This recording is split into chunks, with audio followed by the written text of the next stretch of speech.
여러분도 아시다시피 지구는 태양계에서 유일하게 생명이 존재할 수 있는 행성입니다. 그것은 지구와 태양의 거리가 너무 멀지도 않고 가깝지도 않고 최적의 거리를 유지하고 있는 것과도 관계가 있습니다. 여러분 안녕하세요. 하지만 다른 행성들도 최적의 거리에 있었다면 어떨까요?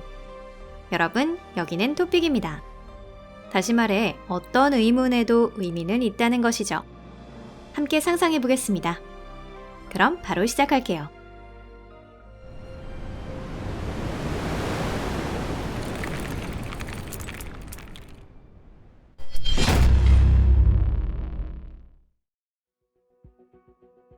어느 존이 최적일까? 어느 항성에도 헤비터블 존, 일명 골디락스 존이 있습니다. 이는 행성 표면에 액체의 물이 존재할 수 있는 범위, 즉 항성에 가깝지도 멀지도 않은 영역을 말합니다. 행성의 궤도는 이 범위에 들어가 있어야 합니다.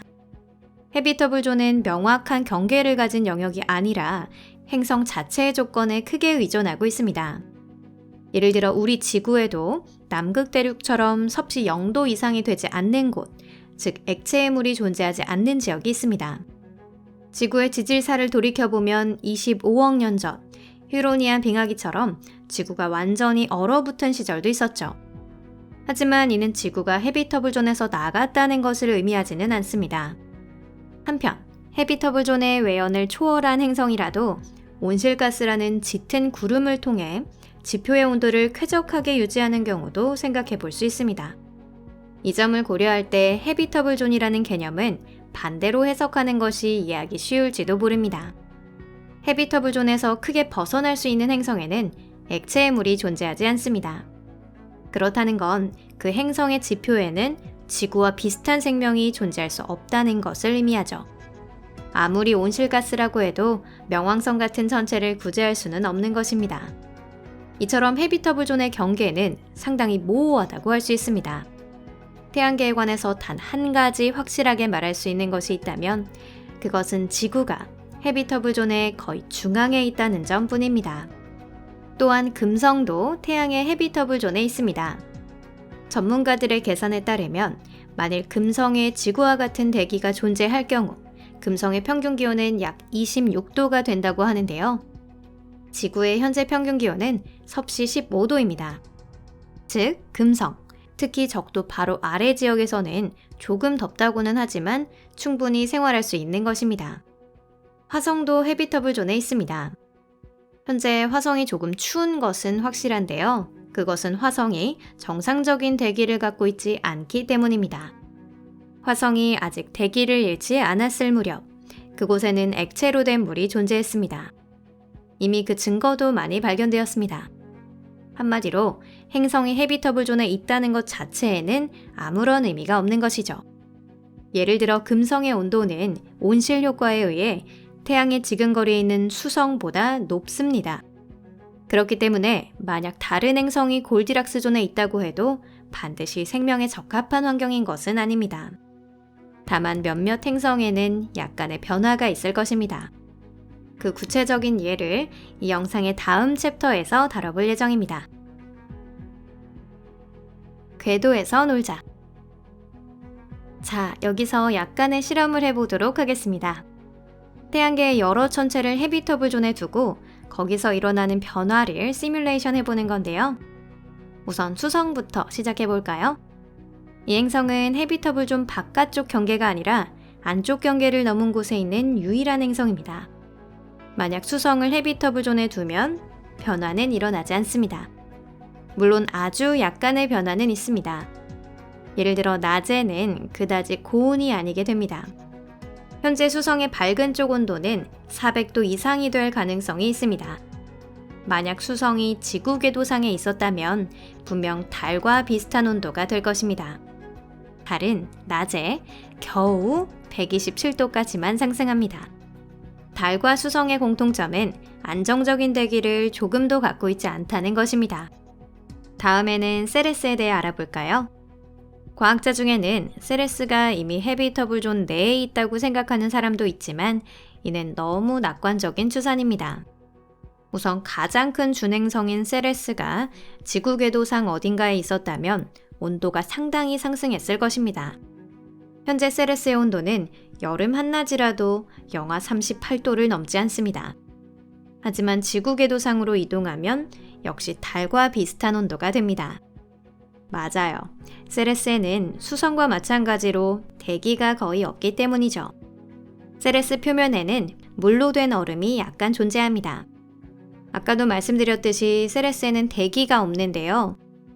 때문에 섭씨 0도 이상이 될 때까지 데우면 얼음이 승화하기 시작합니다.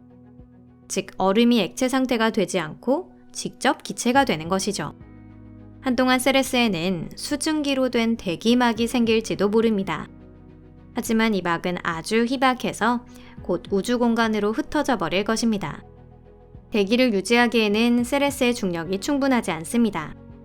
그 후에도 세레스는 생명이 살지 않는 돌덩이로 남아있겠지만 실제로는 조금 더 가벼워집니다. 다음은 목성입니다. 목성을 데울 수 있게 되면 우리에게 익숙한 모습이 사라지게 됩니다. 목성의 저 갈색을 띤 색조는 동결된 암모니아나 황화수소 암모늄 같은 화합물 알갱이로 이루어진 구름에 톨린이 색을 입힌 것입니다. 이 구름들은 섭씨 0도 이상이 되면 암모니아 기체를 성분으로 하는 일반 구름이 되고 톨린은 분해됩니다. 최종적으로 목성은 파란색이나 녹색을 띠게 됩니다. 목성의 위성은 그럼 어떨까요? 위성 중 작은 얼음 덩어리 같은 건 시간이 지남에 따라 녹아버립니다. 큰 위성은 남겠지만 세레스와 마찬가지로 다소 가벼워집니다. 가장 최악은 유로파인데요. 수백만 년 이내에 태양이 얼음 지각을 완전히 녹여 바다가 무방비 상태가 될 것입니다. 이 바다도 시간이 지나면 증발합니다. 토성도 헤비터블존 내에서는 파란색을 띱니다. 하지만 그와 동시에 링을 잃고 목성과 마찬가지로 얼음 위성을 잃게 됩니다. 토성의 위성 중 가장 큰 피해를 입는 건 말할 것도 없이 타이탄인데요. 타이탄이 질소와 메탄으로 이루어진 대기와 액체 탄화수소로 이루어진 수권을 유지할 수 있는 건 태양으로부터 충분한 거리를 유지하고 있기 때문입니다. 그래서 헤비터블 존에 들어서면 화성과 같은 운명을 걷게 됩니다. 대기가 더 따뜻해지면 약한 중력으로 유지하는 것이 어려워지고 나아가 태양풍에 의해 강하게 날아가기 때문입니다. 타이탄의 바다는 끓고 증발하여 대기와 같은 운명을 따르게 됩니다. 결국 타이탄은 쓸쓸한 돌덩이가 될 것입니다. 천왕성과 해왕성에서도 목성이나 토성과 같은 일이 일어납니다. 대기 조성이 변화하고 메탄과 암모니아 구름이 줄어들고 수증기가 늘어날 것입니다. 위성 안에서는 특히 미란다 같은 것엔 흥미로운 운명이 기다리고 있는데요. 천왕성의 위성 미란다는 이른바 우주의 프랑켄슈타인입니다. 표면의 성질이 동일하지 않기 때문에 과학자들 중에는 몇몇 천체가 달라붙은 것이라고 생각하는 사람들조차 있는데요. 데워져서 심하게 녹아버린 미란다는 산산조각 날지도 모릅니다. 또한 트리톤은 먼저 유명한 화산을 잃고 이윽고 녹기 시작합니다. 트리톤의 주성분은 얼음이기 때문에 그 후 최종적으로 무엇이 남을지는 여전히 의문입니다. 어쩌면 트리톤은 수증기, 암모니아, 질소의 띠가 되어 해왕성의 새로운 궤도상으로 뻗어나갈지도 모릅니다. 태양계 외연 천체에서는 특별히 재미있는 일은 일어나지 않습니다. 명왕성과 카로는 세레스와 마찬가지로 수증기가 손실되어 조금 가벼워집니다.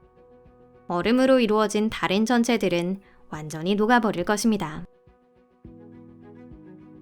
이것으로 오늘 영상은 여기까지입니다.